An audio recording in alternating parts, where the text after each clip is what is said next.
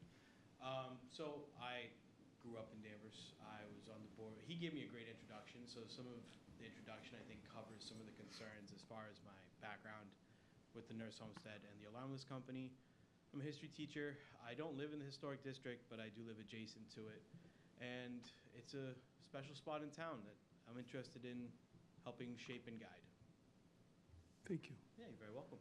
Do the board, any board members have questions or comments? Matt? I know you've been involved in the town for a number of years, so it's good to have you back on board, so to Thanks. say. Yeah, we had some changes in family situation, but, you know, things have settled, so. That's cool. Back Well, I at wish it. you success with this new position. Well, thank you very much. Thank you, Matt. Maureen, any questions? or Thank you for volunteering. Oh, no problem. Thank you, Maureen. Dan? I guess, granted, this is the town manager's appointment, but we appreciate you coming before us. Yeah, sure. Is that, oh, it's ours? Okay. Oh, we get to vote on it, Jackson. All right, well, let Oh, me now we got problems. Thanks for volunteering.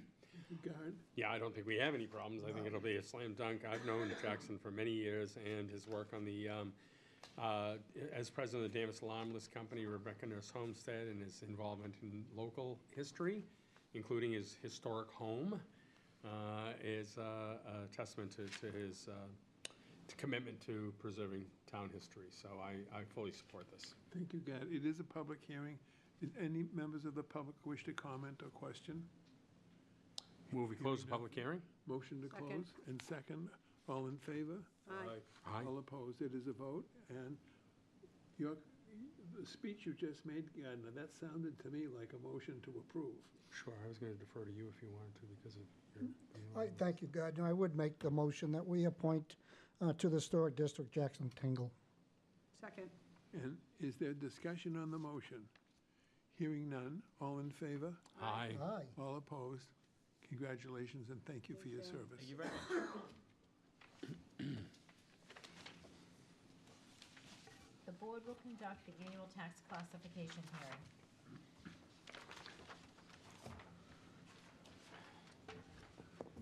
John LaBelle, our Chief Assessor. John, would you like to make a presentation and an introduction and suggestion as to what action the board needs to take in this matter? Absolutely. Good evening. Can you hear me okay? Great. All right. This is the first one. Okay.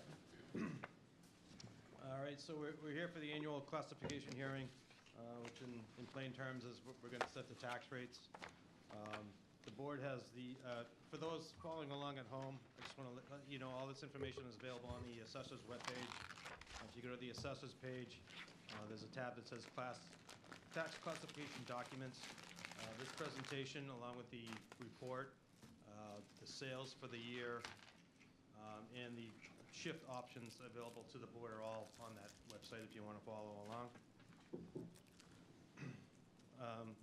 But Mass General Law says you have the ability to shift some of the tax burden from residential to commercial, industrial, and personal property, so that's what we're going to discuss tonight. That's one of the motions you need to make. In addition, there's a few other ones. Let me get to the slides here. Forgot about that. Sorry about that. In addition, the board can vote to adopt an open space discount, a residential exemption, and a small commercial exemption. The residential and small commercial exemptions are a bit of a misnomer because they're not an exemption, they're actually shipped within that class of property after we set the tax rate. And if you have any questions while I'm going through, just feel free to stop me and I can clarify anything that you want. So again, these are the four motions that you'll need to make later on. The adoption of a minimum residential factor, which creates the CIP shift, which you generally refer to it as. The selection or not selection of an open space discount, the granting or not granting of a residential exemption, and the granting or not granting of a small commercial exemption. So I'll proceed by just giving you a little background of where we ended up with valuations and how we compared to last year. So this slide represents the breakdown of the overall values in town. It's 78.6% residential, 15.5% commercial, 4.2 industrial, and 1.7% industrial. Those numbers have stayed pretty even over the years, over the last few years anyway. Fiscal year '23 was 78.2 for residential, 15.7 for commercial, 4.3 for industrial, and again 1.7 for the personal property. Again, here you can kind of see the overall. This slide just shows it historically between residential and commercial, industrial, and personal property. Again, the last few years it's spread on 77, 78% residential. Little over a 1% change in the last 3 years. So we're growing a little bit residentially, but it's very slow. And we still have a pretty strong industrial and commercial base in town. This is what everyone kind of wants to see, the valuation changes. Overall, all residential together. John, may I just ask? Yep. Is the total value of properties in the town of Danvers in excess of $7 billion? Yep. If you add in the purely just taxable property, it's on a later slide that I'll show you. It's 7.29 in taxable property. And then the exempt property, which is town-owned properties, churches, schools, those sorts of things, they're a little over 900,000. Million. 900 million, sorry. But the number Dave's looking for is actually on this slide, the bottom row of this slide, 7.293. Yep. That's Thank you, just guys. purely the taxable property. Right. Thank you, John. Yep. John, if I may, on this slide, total open space, Okay. the second line. Yeah, open space is a classification in the state which only the town of Bedford uses. It kind of So predates. why do we have a number 4 in there? It should only say 0. It should say 0. It should say 0, yeah. That's what I thought. The Thank you. difference, yeah, that's just a typo. Sorry about that, I didn't catch that one. That's okay. But that open space, that kind of predates the chapter land, so no one really uses it anymore. Yeah, that's People okay. I use just the chapter land. want to know how all of a sudden we went from 0 to 4. Yeah, You explained it. yeah, I'll have to yell at my assistant tomorrow. She didn't catch my typo. I don't think it will affect our tax rate. No, I think you're good. But again, total residential is up about 10.6%. And I was at a meeting with, where the head of the Department of Local Services spoke last week. And there, as of that time, including Danvers, there are about 50 or 60 towns that have had values approved throughout the state that are we're in our quinquennial certification year. And they're seeing 10% is pretty much the standard for residential. That's most towns they're seeing are up about 10% on the residential side. So we're kind of keeping pace with the rest of the state. So far, it's a small sample, only 50, 60 communities out of 351. But I just wanted to point that out as well. So the commercials up a little, about 8.5%. Industrial about 7%, personal property a little over 8.5%. And this slide just kind of gives a breakdown more of just the residential section of it. The apartments are up 13.5%. 3 families about 4%. 2 families a little over 6%. Condos about 11.5%, and single families about 10.5%. If you compare that to last year, in FY '23, single families up, went up 10.8%. Condos are up like 7%. Two families are up just under 17%. Three families were also 17%. And the larger apartments were up almost 21% last year. Mr. Chair, can I jump in here for a second? Rather than wait till the end, I was wondering if we could just ask questions as you go along. Sure, go ahead. If you don't mind. Fire away. So can you just describe for the audience, the valuations, how they are calculated? Sure. Are they for comps? And this is something I think Patriot Properties performs for the town? the I work valuations? with them to do that. They handle most of the commercial stuff, but I work very closely with them on the residential thing. That's my background. I Okay. appraised residential properties for 15 years before I got into assessing. But it's not like your typical bank appraisal that you get when you buy a house or refinance a house. We don't have the time to individually value by a sales comparison approach every single house in town.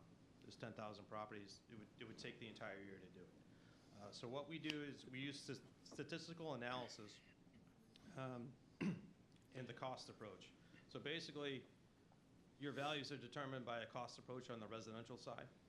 And what we do is we take, for FY '24, we look at all the arm's length 2022 calendar year sales, and we calculate what's called an assessment to sale price ratio using FY '23 assessments.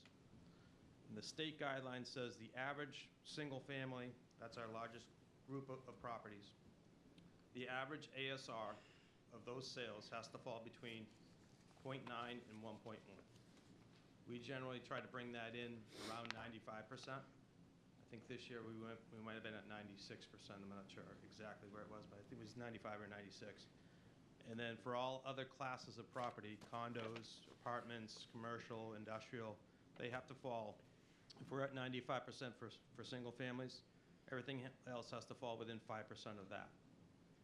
And if it's not, then we need to adjust our cost models until they fall within those range. And we stratify by neighborhood, by style, by age. There's a lot of factors, just to make sure there's uniformity across the properties. And just one last question. So does Department of Revenue looks at your calculations and validates them for us? Correct. Is that how it works? Yeah, so they validate them every year, and every 5 years, which they did this year, they take a deeper dive, and they look at things like, what am I charging for a deck? What am I charging for a garage? They take a real deep dive into the data and to make sure everything is on the up and up. So we passed that. They certified that a couple weeks ago, and that's why we're here tonight. Right. Okay. So that they've approved the values. Again, there could be some fluctuation in them. You know, that 95% is the average. So some people are going to be higher than that on their ratio. Some people are going to be lower. And that's why the abatement process in January is there, in case there's anomalies in there. Right. Thank you for that info.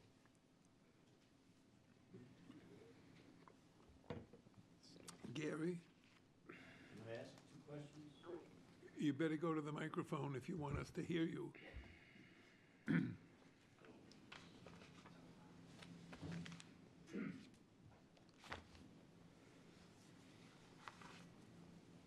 Just briefly, is there any advantage to the town or benefit to the town of one of these classifications increasing more so than the others? In other words, The overall value? well, let's say there are more condos built in the taxation. Is there an advantage to one of these classes expanding over the others? Let me give you my second question. Okay. It might help. There's the large complex being built on the corner of Hobart and such. How is that going to be broken down into classifications? It's going to have multi-function. So that's the basis of my question. Is there an advantage in these classifications of one of them expanding more than the other classifications? Sure. Thank you. As far as the Maple Square project, I don't know the exact percentage of the breakdown of that. It's somewhere around it's in the 90%, 94, 95% residential and a little bit commercial on the first floor. When we have a mixed-use property like that, we look at the percentage of the building that's residential and the percent that's commercial. And the percent commercial gets taxed at the commercial rate, and the residence gets taxed at the residential rate. So if it had more commercial, you would get more tax money from that particular property. But again, we're dividing the entire levy that we need to make. So it's hard to say.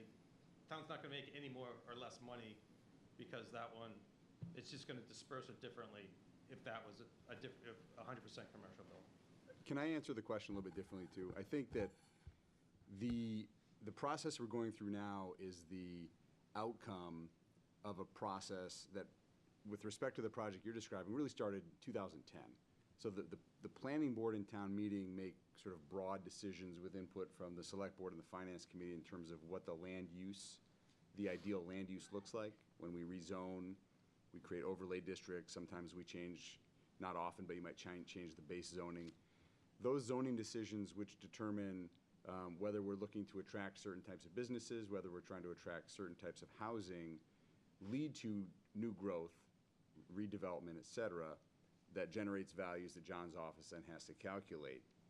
But in terms of saying condos are beneficial or more or less beneficial than a different type, that's almost an impossible question to answer. I understand. Yeah. While we're on the slide, not specifically about the classification, but an interesting byproduct of this table at the bottom, there's a lot of concern, comments, conjecture about how Danvers is exploding and just going crazy with building. And even if you include Maple Square, that's going to show up next year as one additional commercial and one additional apartment over 4. But if you look from the time they calculated in 2022 and they kind of calculated in 2023, we actually lost 3 single-family residents. We added 9 condominiums. We lost a couple of 2 families and a couple of 3 families. So the anecdotal Danvers is exploding in growth and houses are being built everywhere is not borne out by these numbers. Population is increasing because an apartment over 4 can, in this case of Maple Square, will be an apartment of 148. But nonetheless, thank you. Do you remember where you were, John? Yeah, I'm Okay. good. Is there any other questions on this slide? All right. Hearing none, I'll move on. All right, so now we're talking about our levy comparisons, where we were last year compared to this year. So both the maximum allowable levy and the increase in what we're actually increasing, both up just a little over 3%, 3 1/3%. But again, we're pretty close to our levy limit, or our max levy capacity for the year. So the actual levy, that $92.7 million, that's going to come into play later on when we talk about the tax rates and how we actually calculate it. Speaking of growth, this chart kind of tracks the growth over the last 10 years or so. Overall, the growth has been fairly constant the last 3 years. It's just changing where it's coming from. This year, personal property was a good portion of the tax dollars was from personal property this year.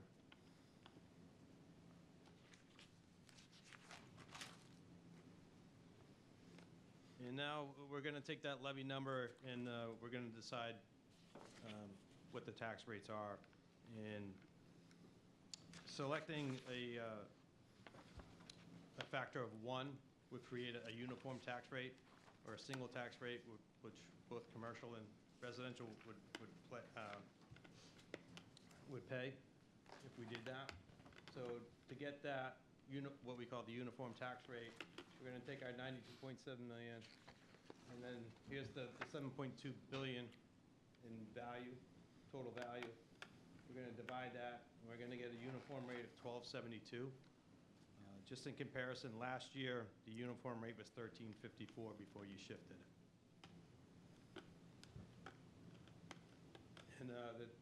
what's on the left of the screen, that's called the LA4. That's in the addendum of the actual report. It's not in the slideshow, but it's in the actual report we sent you. And that's a breakdown that we give to the state of each different type of property, the number of them, the number of each properties, and the valuation.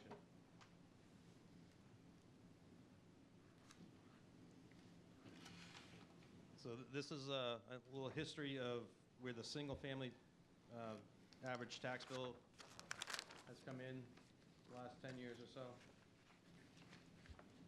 And the percent changes from year over year, along with the average single-family value.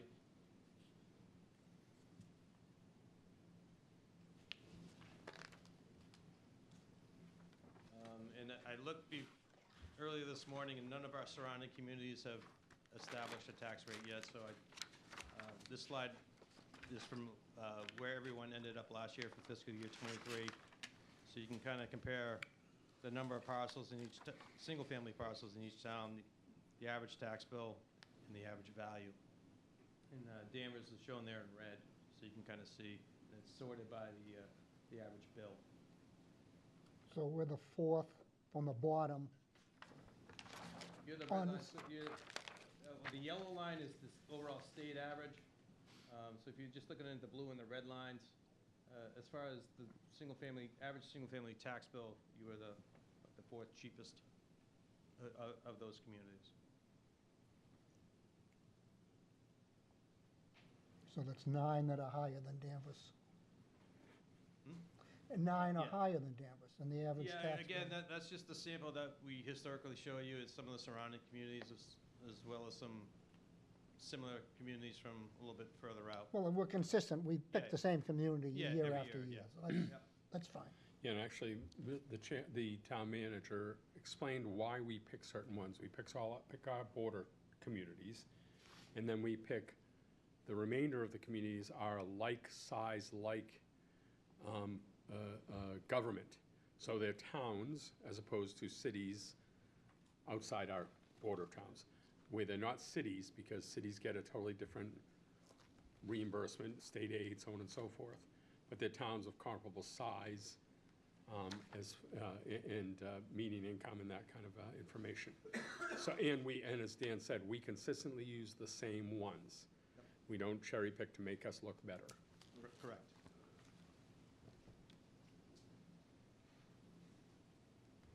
All right, so this slide here kind of represents the historic distribution of the taxes after the shift. So if you remember from the earlier slides, it was about 78% of the overall value in town is residential, and it's been that way for the last couple of years, but after the shift, you've ended up around 68%. It's just kind of showing you what the shift is doing, how it's been applied. And over on the right are the shifts that you've chosen the last few years. So this is historic, but is there anything significant that we should take from this chart, or just? No, it's just showing you that because of the shift, if you didn't have a shift, you would be paying 78%. Residents would be paying 78% of the levy, but after the shift, it's down to 68%. And that's just showing you what the shift accomplishes for the residents of town.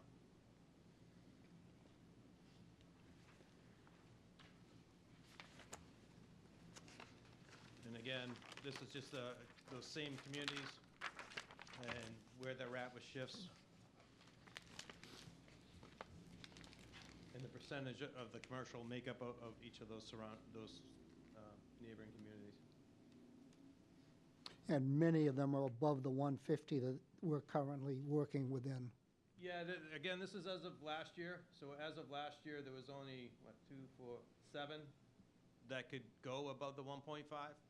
And you can see 4 of them that could go didn't go to the full 1.75, but 3 of them did.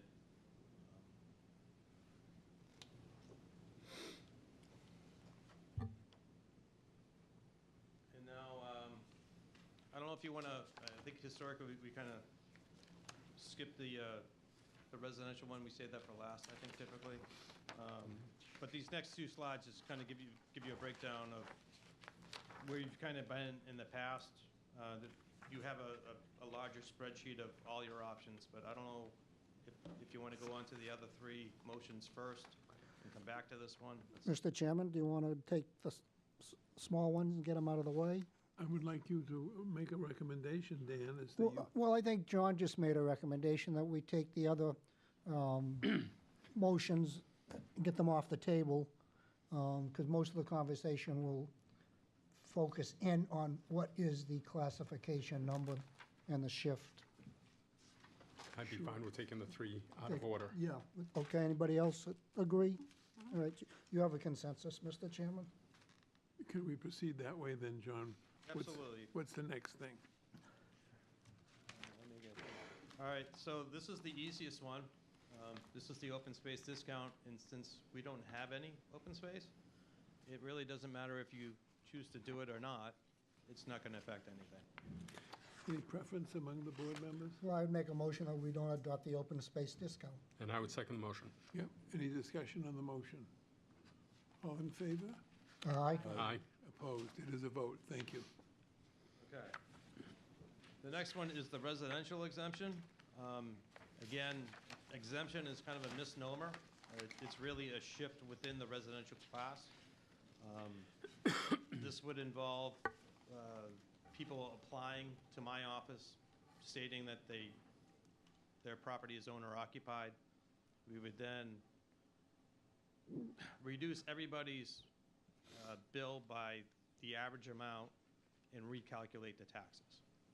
So there's only, I put it in the report, I don't remember the number off the top of my head, but a majority of the communities that do this are surrounding Boston and on the Cape.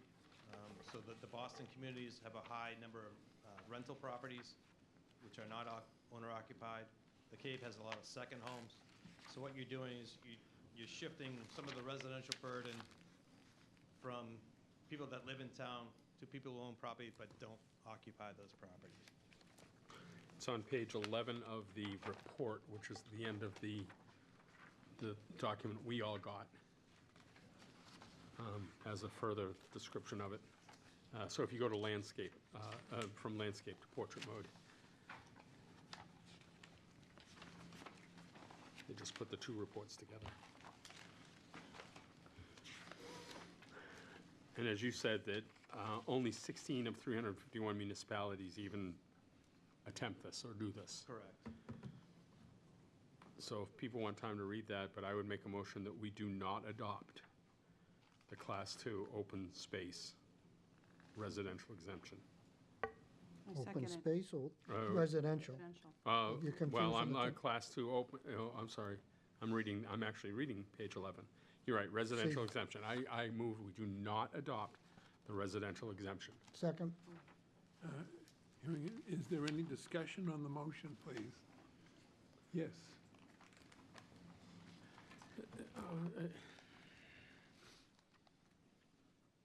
Nova Salmon Town Meeting Member, Precinct 1. Welcome, Nova. Thank you.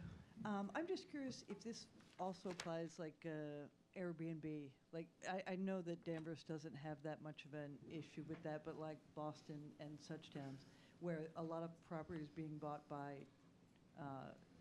corporations that they don't live there and they rent them out. So would this apply to them? So I think if I may, Mr. Chairman? Please. There are not a lot of Airbnbs in the town of Danvers, unlike Salem, which has quite a few. Even the few we have, there'd be no advantage. But it could apply to them, yes. But if we all of a sudden saw 10% of our properties going to Airbnb, then we'd have to be doing other things as well as changing the tax, as well as inspections, et cetera, but we're not at that point.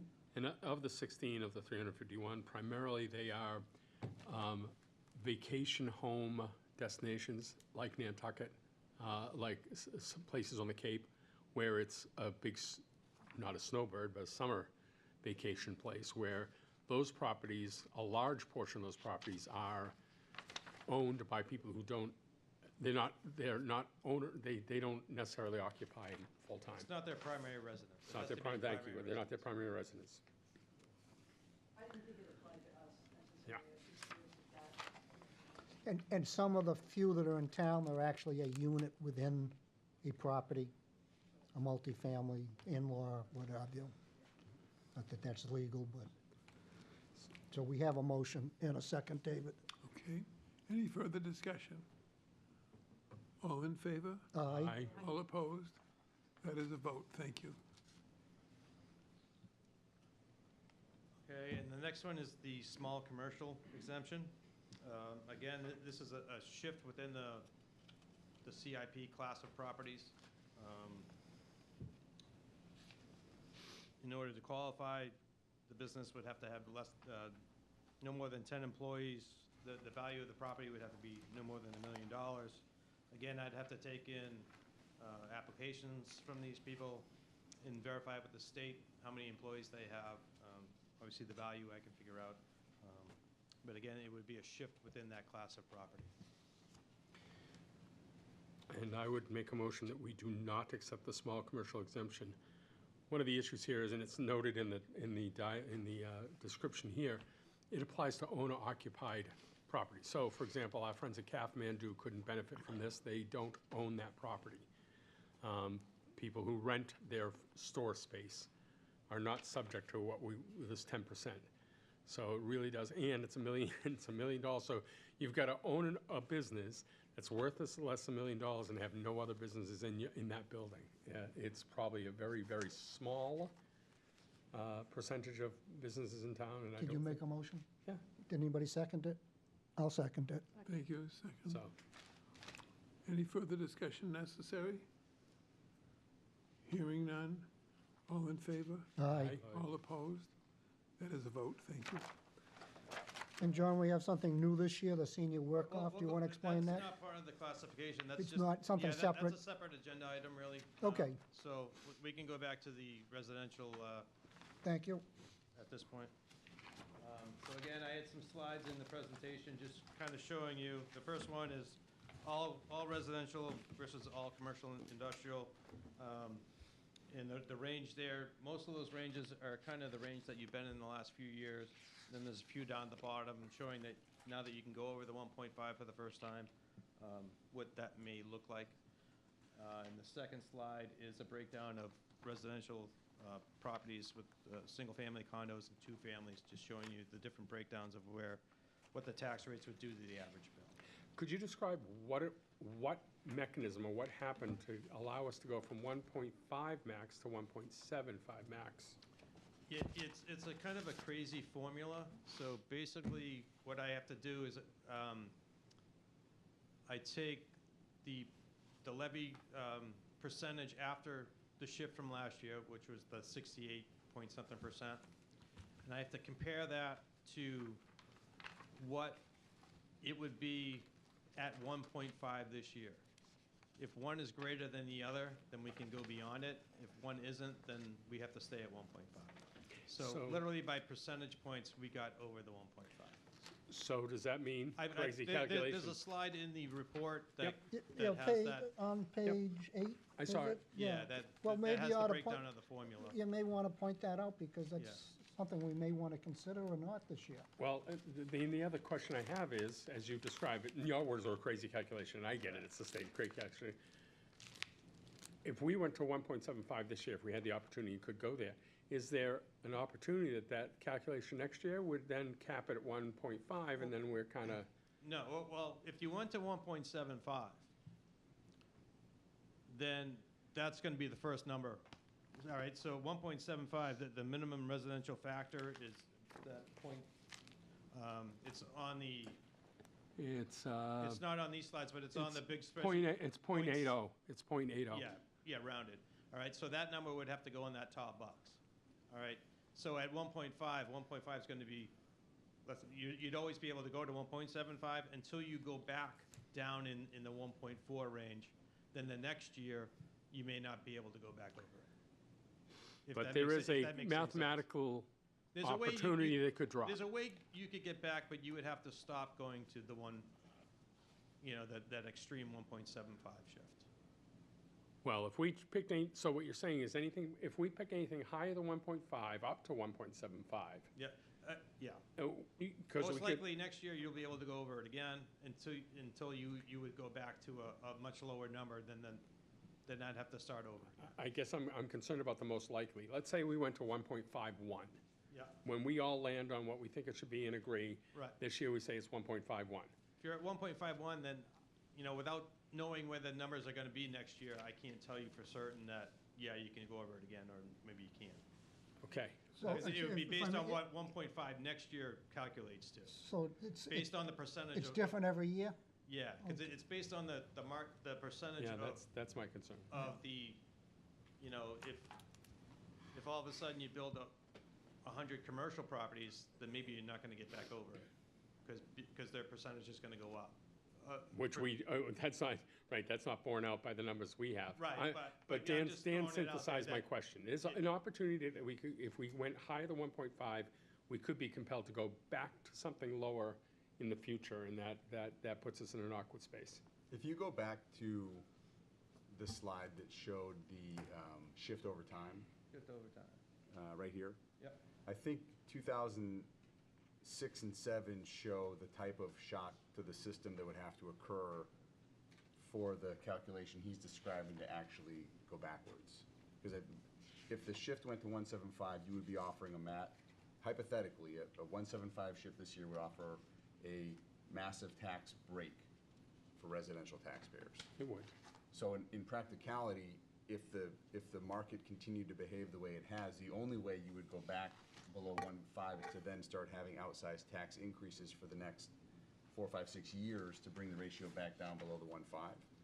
But if we had a housing market collapse like we did in 08, 09, that's when we saw, the trend that has been going since 2009 unabated was also happening leading up to the housing crash in 2007.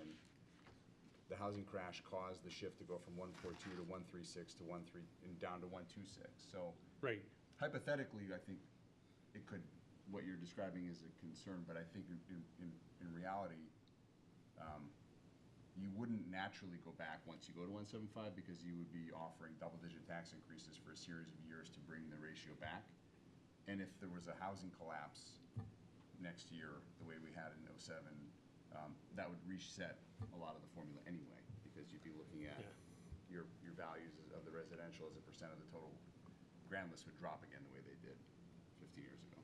So the way I'm kind of looking at this, I mean, it's tempting to go over 150 for the residential tax break, but consistency is probably the best route to go so that we don't get these big fluctuations.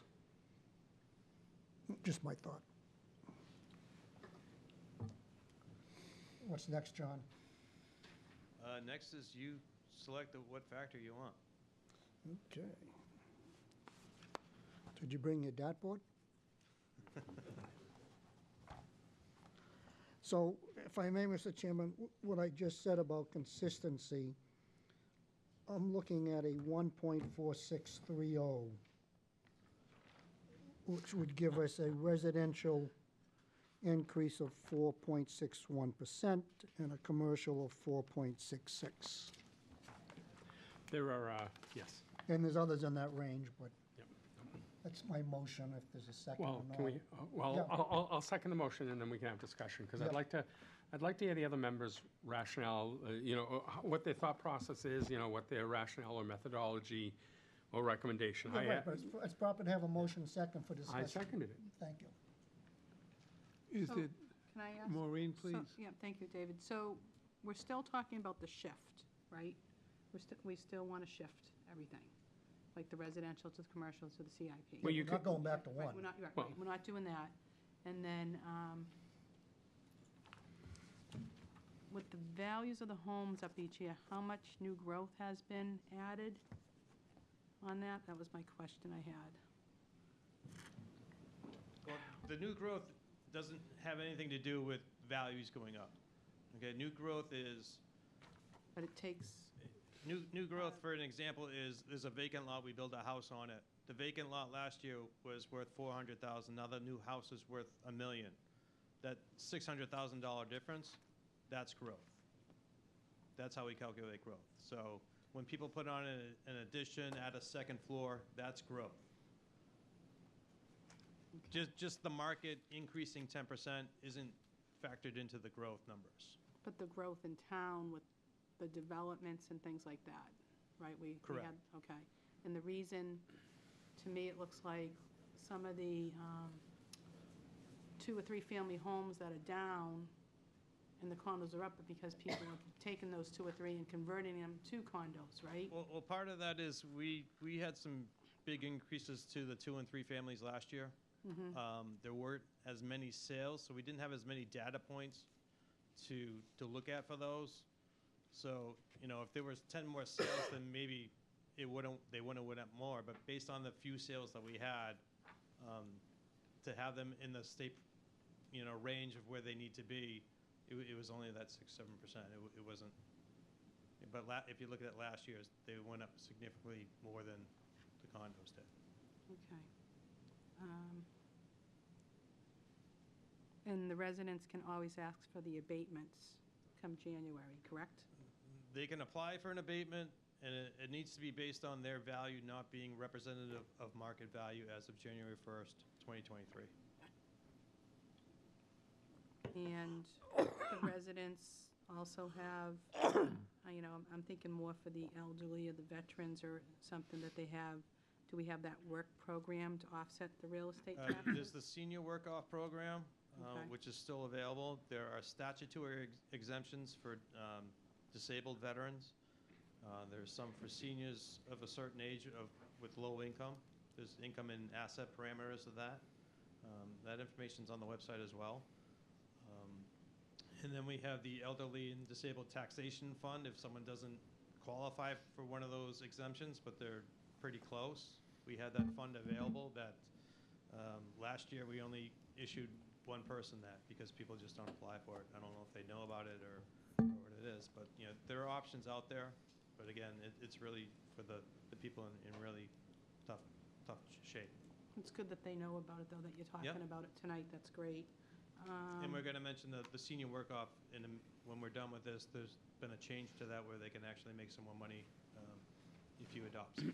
So we're saying the classification factor for the commercial, industrial, and personal property is 175%? Is that what it is?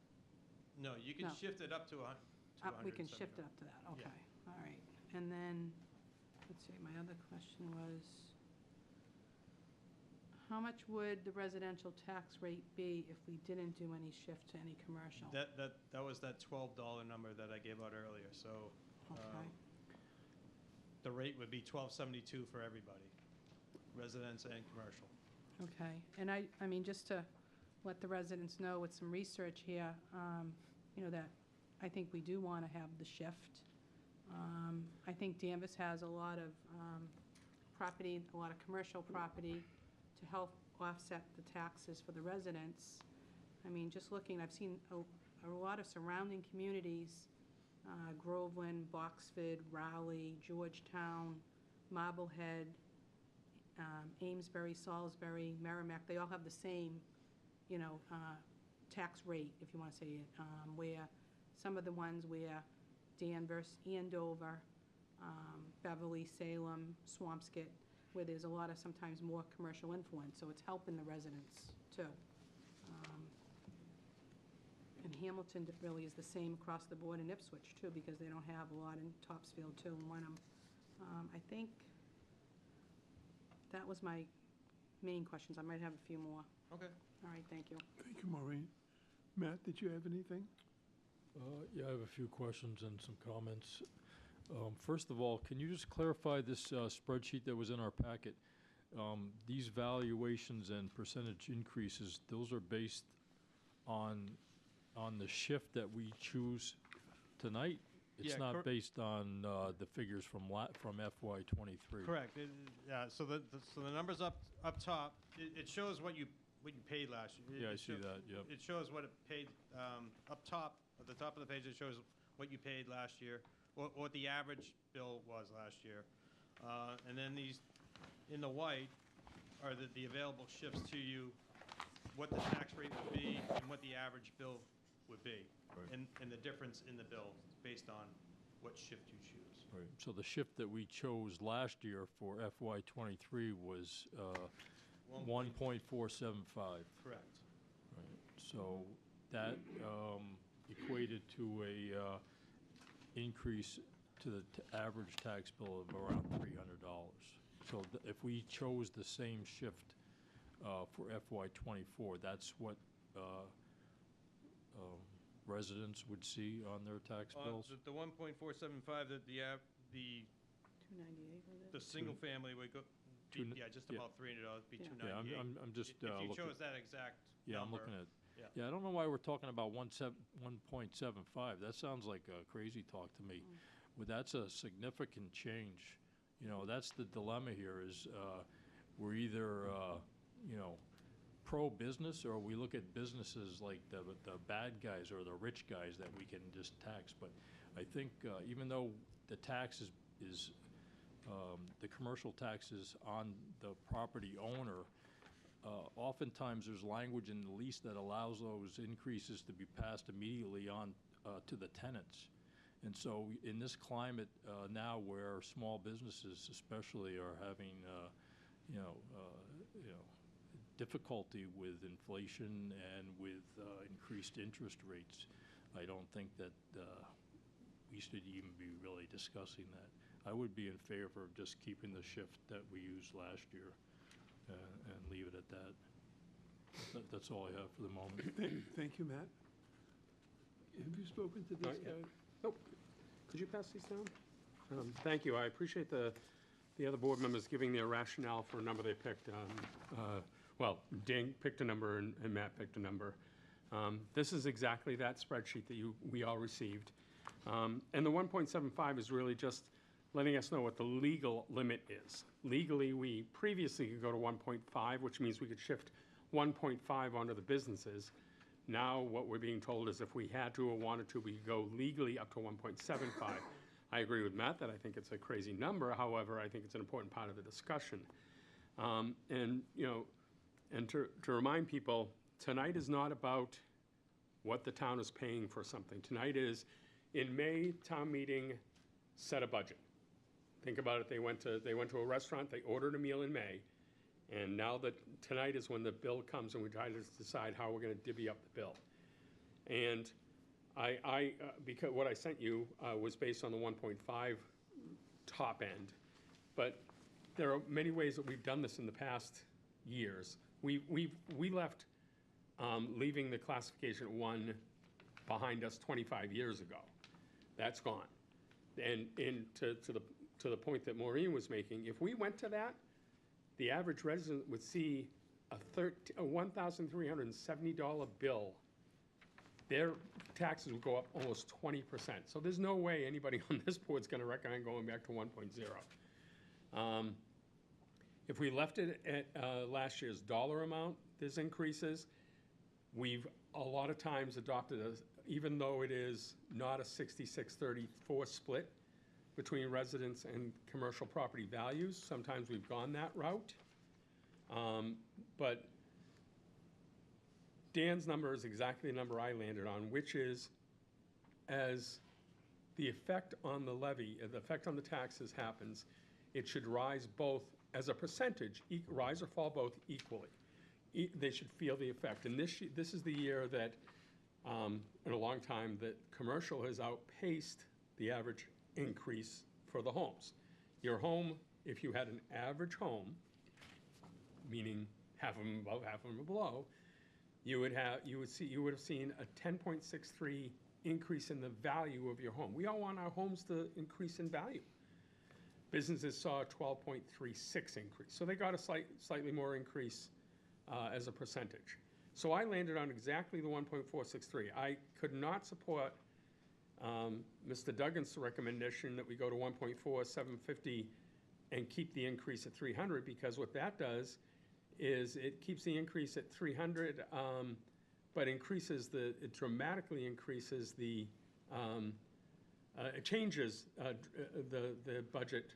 So at 1.475, You've gone up 4.23% on the residents, but only 0.06% on the businesses.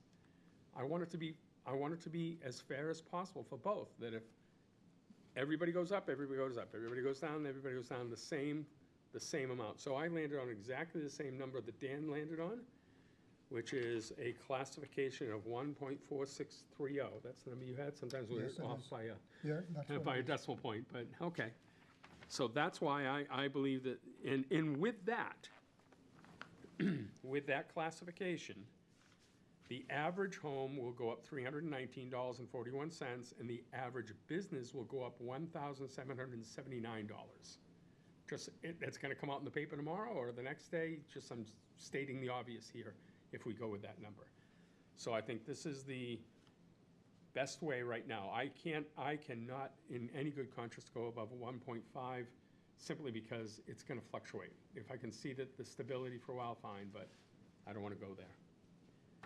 Thank you, Gardner. Yep. Is there further discussion among members of the board?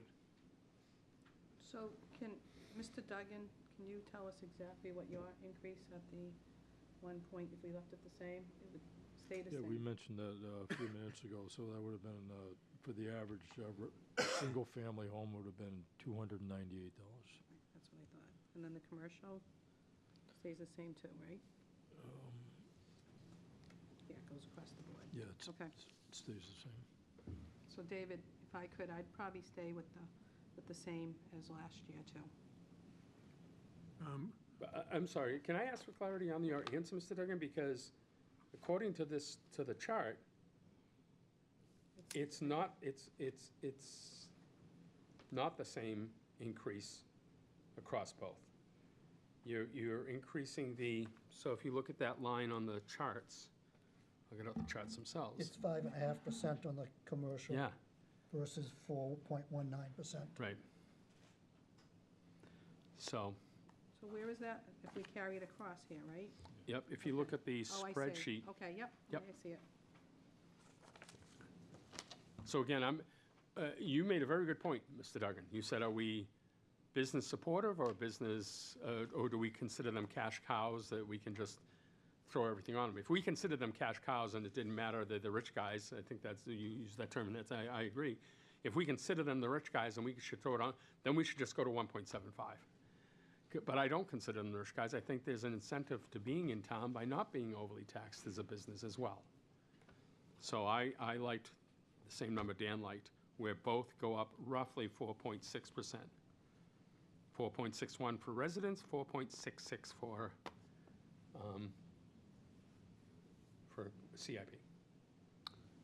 So, is there further discussion among board members? We do have a motion And a second. and a second. It is a public hearing. No, it's it's not. not. No, it's not. It's not. No. Sorry, it's not. Just a point of information, can you repeat the motion again, please? Yes, the motion I made is that we go to a CIP shift number of 1.4630. And it was seconded.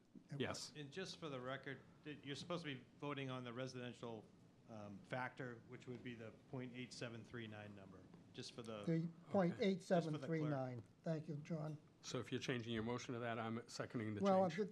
they're the same thing, but I'll add it to my motion. Yep, I'll and add I'll, it. and I'll second the, Because we're all going to talk to 14.6 even next year. I know. Thank you. So we'll include in my motion .8739. Kathy, do you understand what the motion is? I do. You do, thank you. Okay, we prepared for a vote then. On the motion which has been seconded, all in favor? Aye. All opposed? No. Thank you, it is a vote. John, next. Next, all right, this is outside the classification hearing, but it still has to do with taxes somewhat. Years ago, you adopted the senior work-off program, which allowed seniors of a certain age to do some volunteer work and get up to $1,500 off their taxes. Recently, the governor signed in a bill they called it the tax relief bill, and part of that, she's allowing towns that have adopted this, Chapter 59, Section 5K, to increase that 1,500 to 2,000. And it's effective immediately, so people doing the work now could earn an extra $500 for this fiscal year, if you so choose to adopt this larger amount. Or you could keep it at the 1,500. Mr. Chairman, if I may ask a question? Yes, Dan. I'm certainly in favor of this, but what is the impact of the town and how many folks are taking advantage of this now? Honestly, there's only a handful. I think we have less than 20. Okay. I want to say there's somewhere around 16 that currently work on a Okay. consistent basis year over year. Just if we're going to take a vote, I want to have Yep. the background. Thank you. Thank you, Dan. Anything further? No. Any other board members, questions, comments? Yes, right here, Mr. Chair. Please. So where does the funding come for these payments for these volunteers? Is there like a special category within their budget? Yeah, it comes out of my overlay account. Is it like free cash? No, it's not a free, it's, part of my budget is something called the overlay, and that's where money for real estate abatements, excise abatements, all that comes out of. It's a fund, so we don't have to come back to you at the end of the year and say, we were wrong on these values, I need to give these people money back.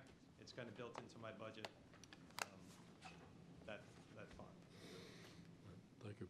Anything further, Matt? No, I'm all set, thank you. Thank you. Any further board questions or comments? Prepared for a vote? Mr. Chairman, make a motion that we accept the senior work-off program from 1,500 to 2,000 under Mass General Laws, Chapter 59, Section 5K, beginning in fiscal '24. Dan, is there a second? Second. A motion made and seconded. Is there discussion among board members? Hearing none. All in favor? Aye. Aye. All opposed? It is a vote. Thank you. All right, that's all I had for you this evening. Thanks for a splendid job, John.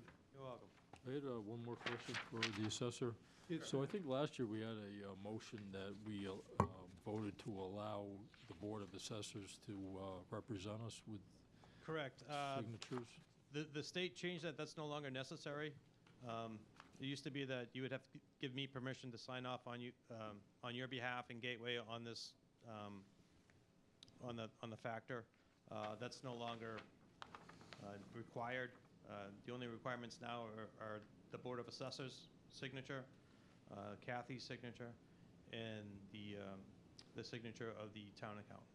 Okay, all right, thanks for the info. You're welcome. I'm all set. Thank you, Matt. Okay. We're through with John. Thank you very much, John. Kathy? We just did item 5 for the allowable earnings for senior work-offs. And item 6 is the town manager will report to the board on various items of interest. Thank you, Madam Clerk. A few updates tonight. We have a strategic planning workshop scheduled for tomorrow at the middle school. We had an informal drop-in session on Saturday, lightly attended, but folks turned out for that. And we did send an email, a targeted email on Monday to all town meeting members notifying them of tomorrow night's workshop. Tomorrow night it'll be a more formal presentation, and input will be requested and I think desired to be part of that conversation tomorrow as the process moves closer toward a presentation before this board. So the plan itself is coalescing around some a series of core concepts, and the discussion tomorrow night will be a lot about trade-offs. So recognizing the items that people have expressed a desire to see more of or something different, and then sort of couching that in the fiscal reality, which is that we have to make hard decisions sometimes about what we choose to fund or not fund. So tomorrow night at the middle school, the consultants will be leading a discussion with anybody who attends, and hopefully we'll have a good turnout tomorrow. And as I said, we did reach out to all 144 town meeting members, and obviously you all would be welcome to attend that as well. Looking ahead to our next meeting, I will be back on the 21st with a formal recommendation regarding the trash fee discussion that we had at the October Budget Conference Committee meeting. That's on November 21st. We're aiming to have the MCP for the management team before the board in early December. And at our meeting on December 19th, I'll be inviting David Lane, folks from the planning department, electric department, to talk a little bit about some work looking ahead to next year. There was a considerable amount of our ARPA funds were set aside for repaving Maple and High Street. That's scheduled for next year. Electric's also been looking at reimagining the lighting scheme for downtown. We have a lot of very, very tall Cobra head lights, and there's inconsistency in the way that the downtown lighting works. So they've had in their capital plan for a number of years to look at that. So between the Maple Square project under construction, between the ARPA dollars that have been set aside, some of the 40R incentive dollars that the town has received, and the electric department having some money set aside for the lighting, we're going to bring staff in to do a presentation to the board so that the board can see sort of what they've been working on. It pulls in some of the signage and wayfinding that was designed several years back using a state grant and a consultant. So I think it's exciting. The idea is to come before the select board in December, have you all take a look at it, and then going into the spring, the land use staff wants to do a series of meetings with downtown businesses as well as town meeting members and stakeholders to kind of present to them the vision for really beautifying, I think, the corridor. So we have several different funding sources right now, and an opportunity to make sure that whatever is going to be done is going to be sort of hand in glove with one another. So on the 19th, we're aiming for that. I had a sit down with staff this week to get a sense of kind of where it is, and it was exciting. So I think it'll be nice going into the holidays to get a sneak preview of that, and then it'll be public facing in the spring. And those are the main updates that I had tonight. Thank you, Steve. On our agenda, I think that the meeting of November 19th is not November 19th. That's not a Tuesday night. So whatever just one little discrepancy on the calendar. Just putting those in here. If there are no questions for the town manager, I move we accept the consent calendar as presented. Thank you, Gart. Is there a second? I'll second it. All in favor? Aye. All opposed? Opposed? Okay, what is the, how many, let's count it again. All in favor? Aye. One opposed, Dan? Correct. Kathy, you have that? And So what is the next Tuesday meeting? That's the date? 21st, I think. 21st, that's the typo. 21st. Thank you, David.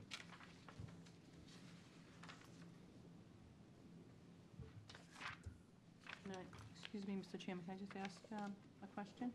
sure. Steve, can you just, the new trash barrels are here, right? And the big and small, how are they gonna deliver the second barrels and swap out the small ones for large ones? Has that been discussed yet? Yeah, the November 1st was the date that folks could start calling to ask for a second barrel. We wanted, we wanted the folks to have a month with the barrels. Out of 8,000 that were delivered, I think as of yesterday, maybe 20 or 25 additional barrels have been requested. The number of folks 3 months ago who were adamant they were going to need a second barrel was considerably higher than that. I won't out any staff, but we have a staff member in the room who was adamant he was going to need 2 barrels. He's learned that he can get by with 1 barrel.